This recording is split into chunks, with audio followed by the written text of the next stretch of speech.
Hello, everyone, and welcome to a new segment that I'm trying out here on the Jimmy Snake Hands channel, and it's going to be called the Cave Hour. And so if you're thinking, wow, it kind of sounds like James is in a cave right now, well, that's where I came up with the name because I'm in a cave right now. It's it's okay. It's very dark. It's kind of damp, but it's okay. There's an element of like coziness to it. But I just thought, I found a nice rock. I kind of just sat down for a bit, and I can't really see anything, but I thought it'd be cool just to hang out in the cave and see if there anything cool like cave stuff happens. I went into this. I didn't want to overthink it, or I didn't want to workshop it too much and have it become something that it was never meant to be. So here we are. It's the cave hour. I think that the cave it's kind of like it's dark, and there's no judgments in the cave. Why don't we that can be that's rule number one. Is no judging in the cave. All right, and you know what? Another rule number one is what happens in the cave stays in the cave. So those are the rules. Those are the number one rules. So I'm the only one who showed up this time, unfortunately, to the cave hour. But that's okay. I'm not going to judge me for that because, like I said, the cave, it's a safe place, and there's a judgment-free zone. So if I'm the only one who showed up, then that's fine. Who am I to judge me for that? So I'm just going to power through. What's a good cave topic to talk about?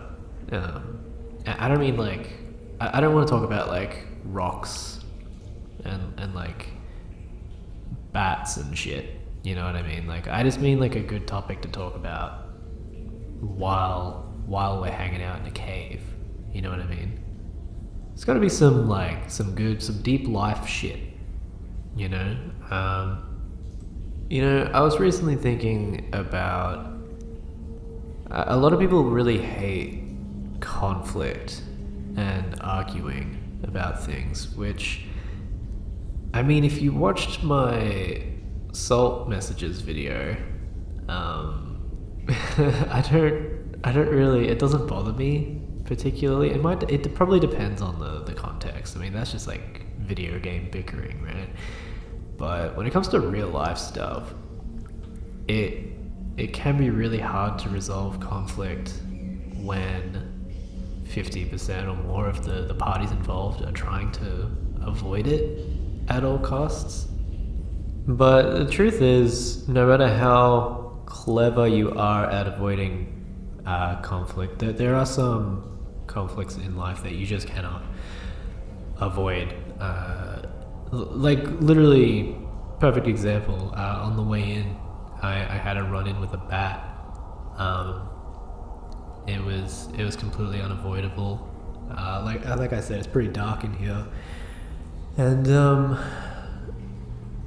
we talked it out. At the end of the day, I sorted it out.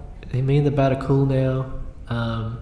He's actually he promised to spread word to the other bats that they're thinking what's going on down there, and he's like, oh no, it's chill, it's just James doing the cave hour.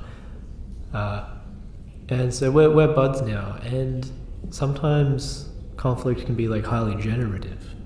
You know what I mean? You can start off in a conflict and then have an army of bats at your disposal. So, but the number one thing that I think I've noticed that is not helpful in conflicts a lot of the time is in my conflicts with people is defensiveness, right? People putting all these like guards up and walls up and arguing kind of for the sake of arguing and defending something that they don't want me getting to or attacking in any way. And you know, there's a chance here for like self-reflection, right? Am I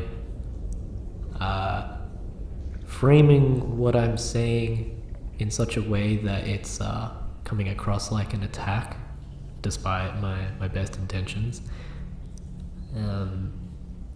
Because I find that for me personally, you know, like we're allowed to get a little deep and in a judgment-free zone here in the cave hour. And so I'll say that I know that for me personally, I can get kind of I take it personally a little bit. I've noticed when people get defensive in arguments, whether it's something small, like, you know, what the right play was in a game of Dead by Daylight, or if it's some sort of like, you know, actual life issue or relationship issue in outside of something like that. Yeah, I take it personally. Like, I think it bothers me when my intentions are sort of misconstrued, which may not even be what's happening, but that's how I think of it at the time. As soon as somebody gets defensive, I imagine that they are interpreting me as an attacker, which in turn kind of it gets me defensive, right? Because now I'm feeling like I have to justify my intentions or explain them, which, you know, in terms of the argument we were having before defensiveness was an issue, there's a bit of impatience on my part by then, where it's like, well, now I have to sort of put out this fire that you've created with your defensiveness. And so if I'm not defensive, I'm at least a little agitated, I guess, and it can be tricky to put that aside. But I think a huge part of what gets people defensive is when you kind of put them on the spot and make them feel like they need to justify something that they've said or done and defend themselves in sort of I guess a moral sense, you know, like to defend against some argument that they have done something that you think is wrong in one way or another, which is a lot of conflict actually just kind of naturally is. A lot of like the smaller, pettier stuff is pretty much just that. It's really only serves to get people defensive and be annoying. You know, if you're playing Dead by Daylight and your teammate makes some harebrained play, they zig and you zag, and if you both zigged or both zagged, it would have worked out, but you did opposite things. You can argue forever and get absolutely fucking nowhere, because what you're talking about at the end of the day there is an actual right or wrong objective kind of truth that you're trying to reach. My way was better, your way was worse. But I guess this is kind of a good time to introduce, like, I guess what I've been thinking. And, you know, it's a question that I think if you find yourself either in a conflict or about to approach someone with a conflict, it's sort of a question you got to ask yourself: am I trying to argue with this person that something that they've said or done is morally wrong in some capacity, or am I just personally offended or upset by what they said, and I want them to be informed because there's someone who has like accrued enough kind of good faith in the past with me as a friend or family member or whoever it is, that I can imagine that this is not what they intended, and if it was me, I would want to know. You know what I mean? And you got to kind of form the language very carefully when you approach people with something like that, to try and help them weirdly, I guess, to not feel the need to get defensive. And if you feel it starting to come on, it's like, I don't know. I don't know if there's like a one size fits all way to disarm people's defenses that you didn't mean to raise. Maybe that's just, that's just life. People get defensive for so many different reasons. I mean, everyone has their own reasons in the past that you might not even know about to, there's reasons those defenses exist because they've been fucked on in the past. And just because I take it personally doesn't mean it actually has anything to do with me, right? Like, it could be that this conflict has triggered some old conflict that they had with someone who, and it fell out in a really terrible way, and so now they're quicker to jump they're quicker to be defensive about that particular subject or something. But at the end of the day, I don't really think that there ever could be a one size fits all exact approach to conflict resolution, because every conflict is going to be entirely different depending on the subjective experiences of everyone who's involved.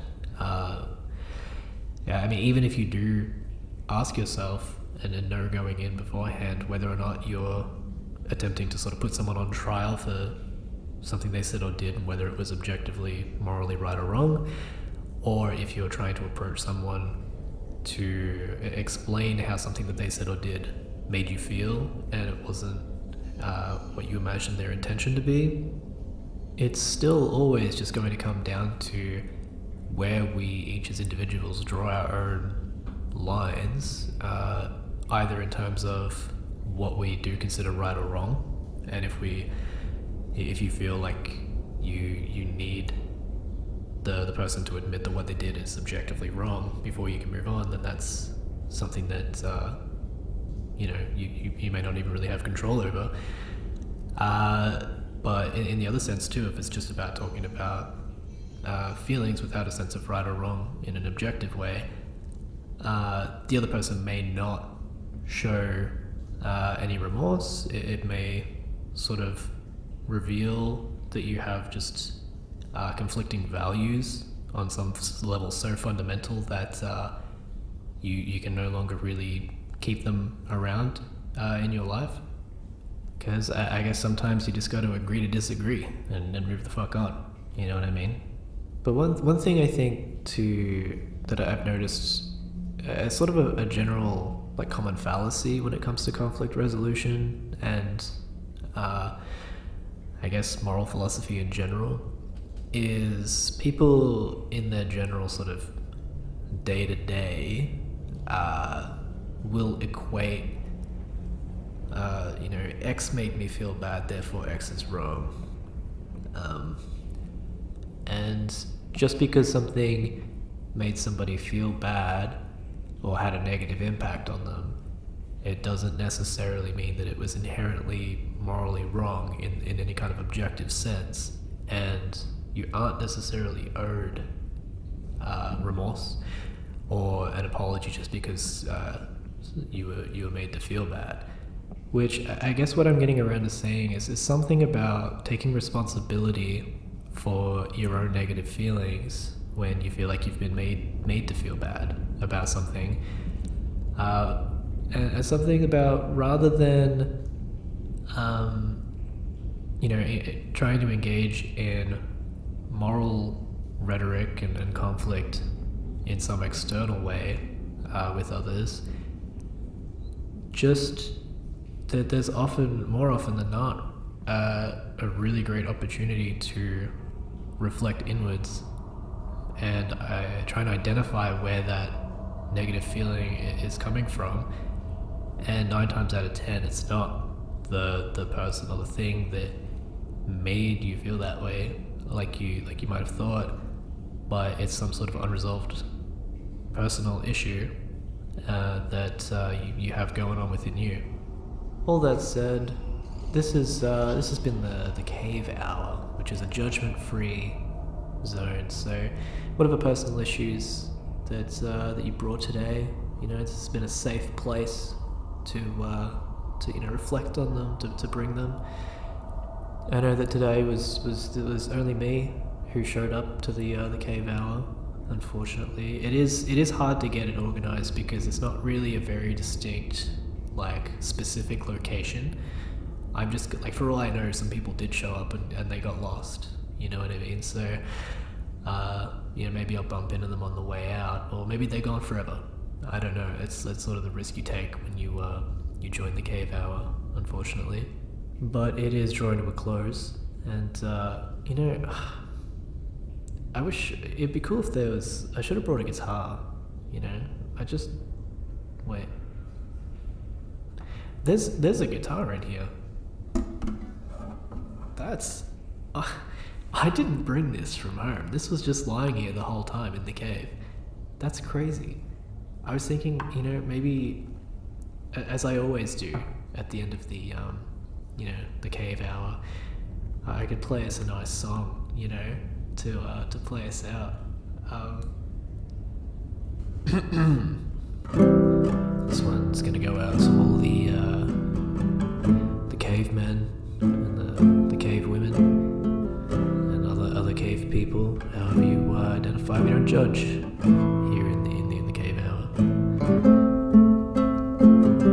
Cave time. I had a really great time in the cave time this time.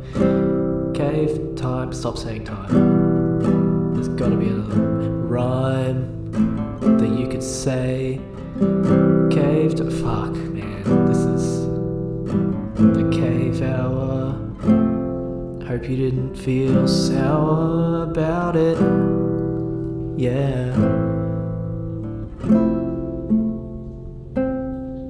The cave hour. The end. That's our theme song that we sing every time. So hopefully you sang along, and hopefully I get some of my life issues sorted out in general by the next time. I think this is a good idea to do. The cave hour?